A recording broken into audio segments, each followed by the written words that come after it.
Good morning, friends of Radical Resilience Health. Today we're going to talk about emergency food storage.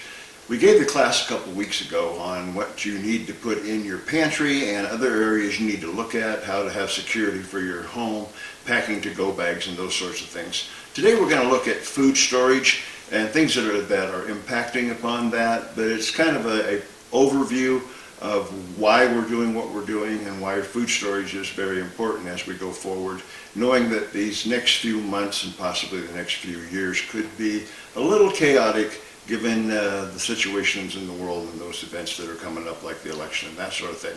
So let's start off with food storage and why we're doing it. You know, our food supply is fragile. Grocery stores don't stock weeks of food anymore. They keep food about 72 hours on the shelves. They restock based on just-in-time delivery of food supplies. And if the trucks stop rolling in your part of the country during a crisis, the store shelves will be emptied almost immediately. In fact, expect a shortage of mainstay items like milk and bread to occur, similar to that as what happens during a hurricane when everybody runs down to the store and buys last-minute items, and there you stand in line while everybody's trying to buy things that they didn't purchase earlier.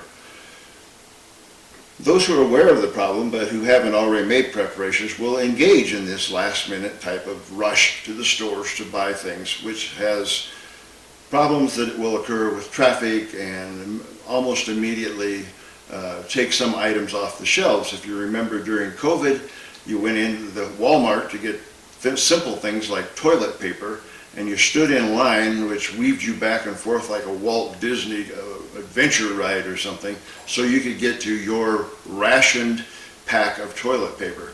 That will happen also with other mainstay items like bread and milk. You know, the reason behind this is because transportation is key to food. Here in Colorado Springs, where I'm operating out of, most of our food comes from about 1,500 miles away. Colorado only raises 1% of the food it needs to feed its population. And without transportation, farmers can't get their crops to the wholesalers or food processing facilities. Food is heavy, generally speaking, and it requires trucks and trains to move it around. A literal army of trucks and trains weave their way from city to city, optimized and prioritized by computers.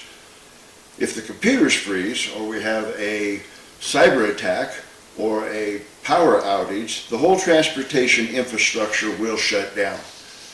Transportation also depends heavily on fuel, which means the oil-producing countries of the Middle East have to be able to produce the oil that gets refined into diesel here in America.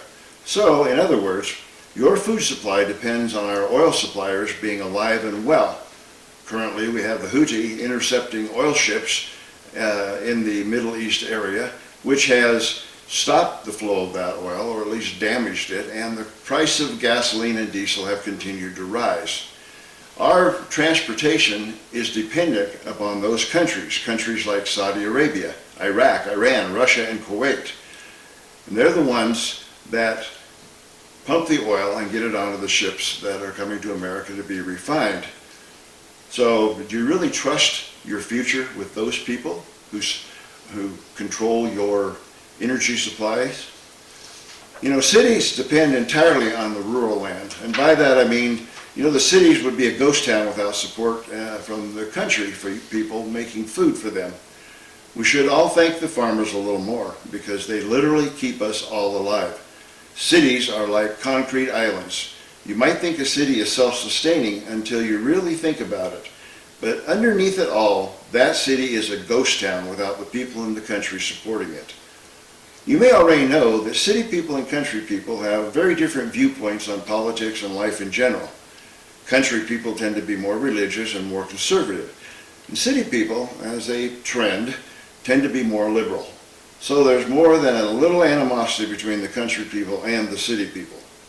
When a crisis hits and the country people find that they are without electricity and fuel, they will still survive, for the most part because they're used to surviving.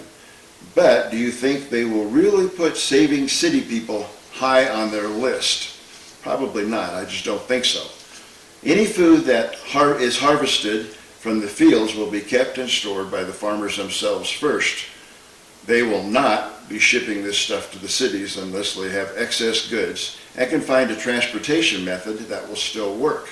Unfortunately, in some emergency powers acts are signed into place by the president. You know, the Federal Emergency Management Agency, Association, FEMA, will have the legal power to actually confiscate and redistribute food. This makes it all the more likely that farmers will harvest it and hide it in order to keep it. And that means even less food making it to the cities. Bottom line, cities where food can't be delivered will eventually be gutted, looted, evacuated, and likely burned to the ground. We saw this a couple of years ago during that unrest. You need to start stocking food now. You can do a lot if you start early. Unfortunately, early might have been just yesterday. Now we're way past early. You need to have a reasonable plan to get food supplies that will store well and don't cost too much. You're probably already realizing that building up extra cans of soup at the emergency store is a really stupid way to spend your preparedness money. You need a better plan. Buy extra. Use FIFO, that is first in, first out. Go ahead and buy more food than normally you do when you go to the store. Set it aside and use the first in, first out rule. Keep rotating your supplies so you never abandon food way in the back that may spoil.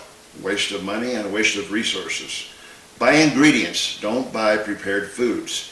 Ingredients such as salt, honey, oatmeal, and wheat will last a lot longer than prepared foods like TV dinners, cereals, and food mixes.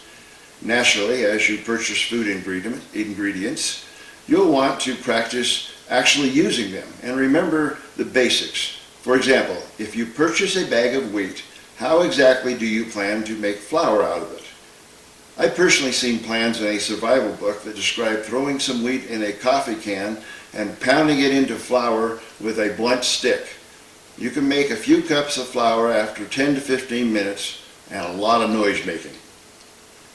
You need to store grains, about 400 pounds of grains. You need to put away about 90 pounds of legumes. Those are your beans. Soybeans can be used to make soy milk and tofu, a protein food that you should be prepared to make. Familiarize yourself with sprouting techniques. Learn how to make wheatgrass juice, the best vitamin supplement you can make. Make sure you have your milk and dairy products, about 75 pounds worth.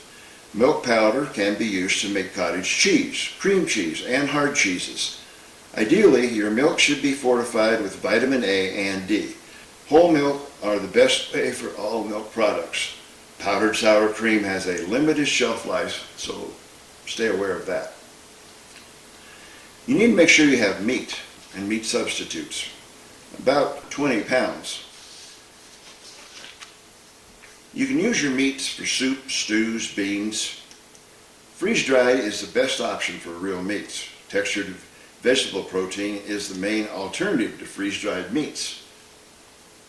Make sure you have fats, sugars, vegetables, and auxiliary foods. If you're needing some what we call comfort foods, dark chocolate is not only good for you, but is good for your heart. Vanilla extract added to things kind of adds a little bit to the flavor. Other than that, some of the foods that you will be making to try to stay alive are kind of bland, and a little spicing will help. So that's kind of a brief overview of what you need to do about storing your meats and your beans and your dried fruits and that sort of thing. I would get started on it early. The earlier you get started, the less you have to buy at one time, and the less of an impact it makes on your budget. And the more you will start feeling secure that if a crisis comes, you know that you will have enough food on hand to weather the storm and come out of it on the other side ready to continue on with the life you had before the crisis. So thank you for joining me today. I look forward to doing a few other videos that are in the making. And if you are wanting to catch up with where we're at right now, you can go to radicalresilience.health and look at the videos that we already have there. So have a great day and God bless.